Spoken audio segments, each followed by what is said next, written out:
বিসমিল্লাহির রহমানির রহিম।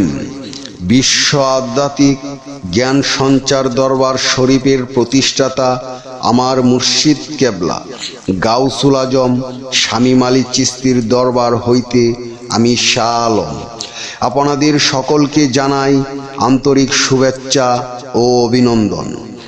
আমার মুর্শিদ কেবলা গাউসুল আজম শামীম আলী চিশতির একটি গ্রন্থ হইতে কিছু আলোচনা নিয়ে আবারও আপনাদের সামনে হাজির হইলাম। আশা করি সকলে ভালো আছেন এবং সকলেই মনোযোগ সহকারী এবং ধৈর্য সহকারী শুরু থেকে শেষ পর্যন্ত আমার এই আলোচনাটি শুনবেন। আমার মুর্শিদ কেবলা গাউসুল আজম শামীম আলী চিশতি যে গ্রন্থটি লিখেছেন সেই গ্রন্থটির নাম হইলেন শরীয়তের পেট থেকে হাকিকত ও মারফাতকে উদ্ধার।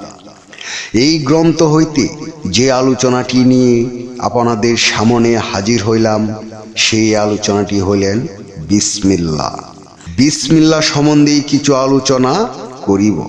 শুরুতেই বিশ্বের সকল স্তরে লোকদের উদ্দেশ্য করে বলছি, আমার লক্ষ্য আমার মুর্শিদ কেবলা গাউসুল আজম শামীম আলী চিশতির লেখা গ্রন্থের বিষয়বস্তু আপনাদের সামনে উপস্থাপনা করা, যাতে আপনারা সকলেই হাকিকত জানতে পারেন, বুঝতে পারেন এবং হাকিকতের জ্ঞান নিতে পারেন।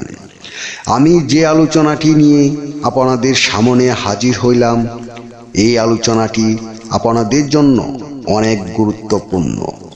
এই আলোচনার মাধ্যমে জানতে পারবেন বিসমিল্লাহর গুরুত্ব কি। তাই সকলেই মনোযোগ সহকারী এবং ধৈর্য সহকারী শুরু থেকে শেষ পর্যন্ত সম্পূর্ণ আলোচনাটি শুনুন।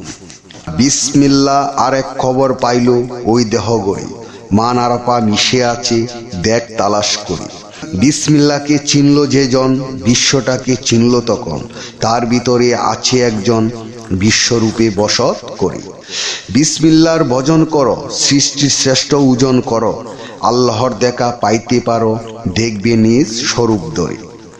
এই কথাটি রেখো স্মরণ, বিসমিল্লাহর হয় জন্ম মরণ, তার মাঝে স্রষ্টার করণ সমস্ত কিছু যাচ্ছে করে।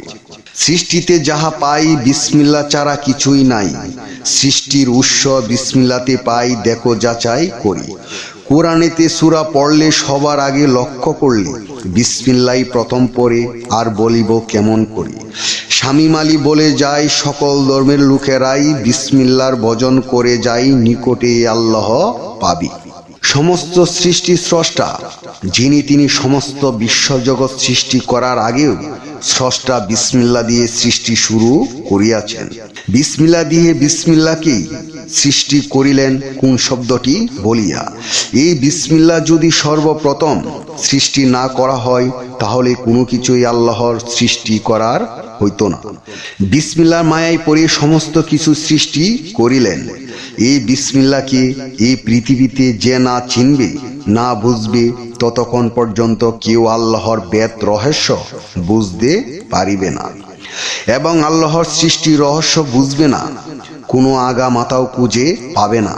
বিসমিল্লাহ ছাড়া আল্লাহর কোরআনও তো প্রকাশ হয় নাই, এমনকি আল্লাহ নিজেও প্রকাশ হয় নাই। কোরআনে যদি আসি তবে সমস্ত সূরাগুলোর আগে দেখা যায় বিসমিল্লাহ লেখা আছে। এই বিসমিল্লাহর আরো গভীর কিছু জানতে হলে অবশ্যই আমাদের সকলের একজন কামেল মুর্শিদের কাছে যাইয়া বায়াত গ্রহণ করি সেই বিসমিল্লাহর রহস্য বেদ সম্পর্কে জানতে হবে। আমি যে আলোচনাটি আপনাদের সামনে করেছি এই আলোচনাটি আপনাদের কাছে কতটুকু ভালো লেগেছে। যদি ভালো লেগে থাকে তাহলে আমাদের এই চ্যানেলটি সাবস্ক্রাইব করে দিবেন, সামনে ভালো ভালো আলোচনাগুলো পেয়ে যাবেন। এবং আপনারা কি ধরনের আলোচনা চান আমাদেরকে কমেন্টে জানাবেন, আমরা চেষ্টা করিব আপনাদের পছন্দ মতো আলোচনা নিয়ে আসতে। আমার এই আলোচনাটি করতে যাইয়া কথা ভাষা ছন্দে যদি কোনো ভুল হইয়া থাকে সকলেই আমাকে ক্ষমা ও সুন্দর দৃষ্টিতে দেখবেন। সকলেই আমার জন্য দোয়া করিবেন, আমি যেন আপনাদের সামনে ভালো ভালো আলোচনাগুলো নিয়ে আসতে পারি এবং শোনাইতে পারি। সর্বশেষে সকলের চরণে হাত রেখে একটি কথা বলতে চাই, আল্লাহ গোপনেরও গোপন।